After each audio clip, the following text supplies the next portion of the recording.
You all comfortable there, Marie? Okay, let's get started then. Hello, Earthlings. Welcome to Vera'S planet. Halloween is just around the corner, and these days there are all kinds of tips floating around for children about how to stay safe while trick-or-treating. Don't wear capes so long you trip on them. Get your parents to inspect your candies before eating them. Don't pet the rabid cats. Think of the children, blah, blah, blah. Well, now who is thinking of the adults? Adults have to live too, you know. And besides, children are disgusting. So, out of the kindness of Vera'S heart, I'm here today to provide you with Vera'S Halloween safety tips for adults. Do you hear that, techno? Unbelievable. Would you be quiet out there? I'm trying to teach Halloween safety. Humans. Tip number 1.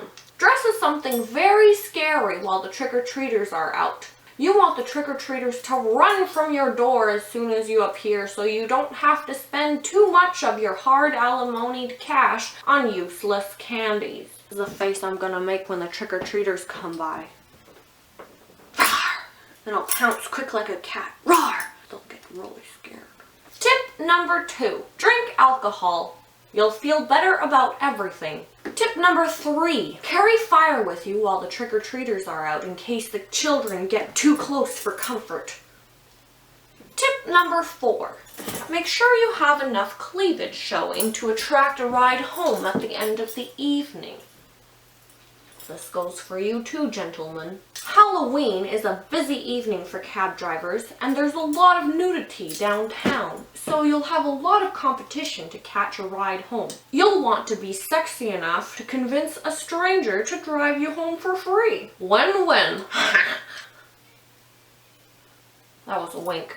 Tip number 5. Wear dark clothing and avoid reflective materials just in case your driver happens to pull a knife on you and you have to jump out of the car and run away and hide in the bushes somewhere. If they tell you they're going to drive you home and start driving immediately in the opposite direction, tuck your chin, open the door, and roll.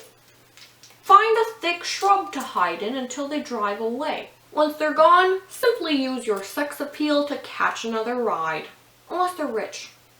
If they're rich, just stay in the car. Tip number 6. Sharpen your nails to a dagger-like point before you go out, just in case your driver happens to find you in the bushes when you're hiding there. If you need to poke out an eye, just remember that eyeballs make terrific Halloween accessories. I see eyeballs all over the place this time of year. Eyeball ice cube trays, eyeball hors d'oeuvres. Just think of the status that would come with showing up at a party with a real human eyeball on your finger. Tip number 7. If you happen to find a syringe in your goodie bag, or your child's goodie bag if you are unfortunate enough to have spawned, make sure you test it using your handy at-home drug test kit. You'll want to know what kind of drug you'll be taking before injecting it into your arm to avoid any uncomfortable inconveniences. Tip number 8. Do not eat any candy. That's how people get fat.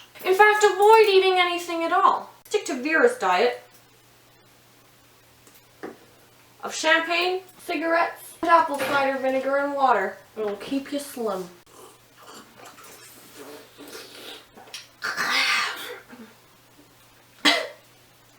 Tip number 9. Like the 9 lives of a cat. Have a happy Halloween!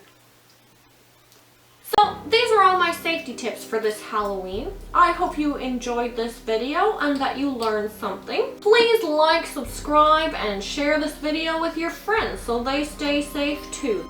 Cheers. To see my Halloween suggestions from last year, click on Marie's skull. I'll give you a moment. Alright, moment's over. This is my Halloween costume outfit. I'm a cat, and I've really outdone myself from last year, I think. These are my little cat ears. This is my Halloween manicure, designed to look like claws. Roar! With little witchy glitters on there. You can see. Ouch. Oh, burned it. I'm not some sort of domesticated kitty either, okay? No, meow for me, Vera's gotta be fierce. I'm a wild kitty. Roar, roar. Peace out, Earthlings.